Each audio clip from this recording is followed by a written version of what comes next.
दोस्तों नमस्कार। बहुत सारे आप लोगों के प्रश्न आ रहे थे कि सर बकरियों में दस्त चलते चलते ही हो जाती है, तो ऐसी स्थिति में जब दस्त हो जाए तो हमें क्या खिलाना चाहिए।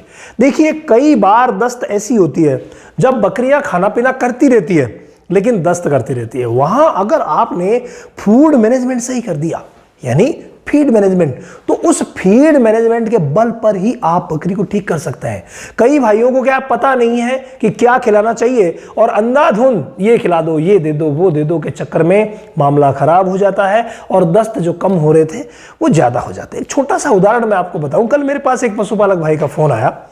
उनके पास 70 से 80 बकरियां हैं, लेकिन फिर भी उनको इस चीज का ध्यान नहीं था। उन्होंने कहा कि सर, मैंने पिछले महीने मेरी एक बकरी को दस्त हुई थी, किसी भाई ने मुझे मीठा सोडा बताया, मैंने मीठा सोडा दिया, बकरी ठीक हो गई। लेकिन परसों मेरी बकरी को दस्त हुई थी, मैंने मीठा सोडा दिया, उससे दस्त ज्यादा हो गई। तो भाई ये गणित तो पीएच की है, जो मैं आपको कई बार बता चुका हूं। लेकिन यहां पर आपको खिलाना क्या है ये सोचिए। आपको पता नहीं है कि पीएच ज्यादा हो रही है या कम हो रही है, छोड़ दीजिए उसको, कोई टेंशन नहीं है। आप ना तो पीएच ज्यादा करने वाली चीजें दें और ना ही कम करने वाली चीजें दें। यानी आप अनाज, खली, दाना मिश्रण उसका 2 दिन के लिए बंद कर दीजिए। यानी दाना मिश्रण आपको उस बकरी को नहीं देना है जिसको कि दस्त हो रहे हैं।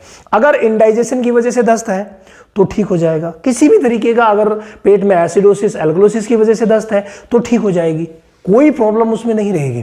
इसके अलावा जब आप नहीं देंगे तो खिलाएंगे क्या। दूसरी चीज और बता देता हूं, हरा चारा भी नहीं खिलाना है। और जो सप्लीमेंट देते हैं ना, किसी ने कैल्शियम दिया, किसी ने लीवर टॉनिक दिया, किसी ने कुछ। हाँ, सीमित मात्रा में लीवर टॉनिक तो जरूर चल जाता है, लेकिन सप्लीमेंटेशन जो करते हैं, मिनरल मिक्सर बढ़ा दो, ये कर दो, वो कर दो, ये सीसी दे दो, वो दे दो, ऐसे में डायरिया कम होने की बजाय बढ़ सकता है। तो जिस बकरी को दस्त हो रहा है उसको ये चीजें भी नहीं देनी है। इसके अलावा हरा चारा नहीं देना है, ये विशेष ध्यान रखिएगा।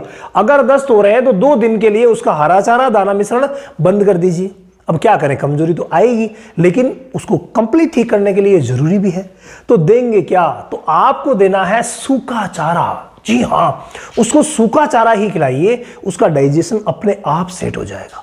सूखे चारे में आप कुछ भी खिला सकते हैं, जो भी आपके पास उपलब्ध हो। लेकिन एक चीज मैं आपसे कहना चाहूंगा कि अगर आपके पास लौंग पत्ती है, जिसको हरी पत्ती बोलते हैं, तो हरी पत्ती आप 30% लीजिए।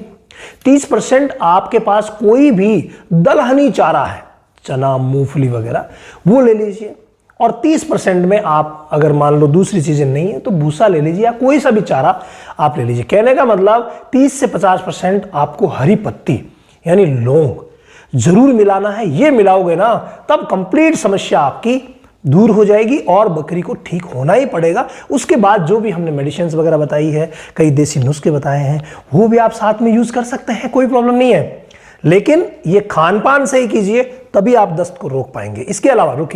इसके अलावा अगर आप बकरी पालन में अपने आप को ऊपर उठाना चाहते हैं तो बकरी पालन की ऑनलाइन सेशन शुरू हो गए हैं, जो कि 1 तारीख से शुरू हो रहा है। अगर आप ज्वाइन करना चाहते हैं तो व्हाट्सएप कर दीजिए, जो व्हाट्सएप नंबर दिए गए हैं इन पर व्हाट्सएप करके बिल्कुल ज्वाइन करना आसान है। रामावत एनिमल ऐप, जो कि आपको प्ले स्टोर से मिल जाएगा, 1234 OTP है, उसमें एंट्री हो जाएगी, सीधा गॉड क्लास या गॉड डिजीज में आ जाइए, सारी समस्याएं सॉल्व।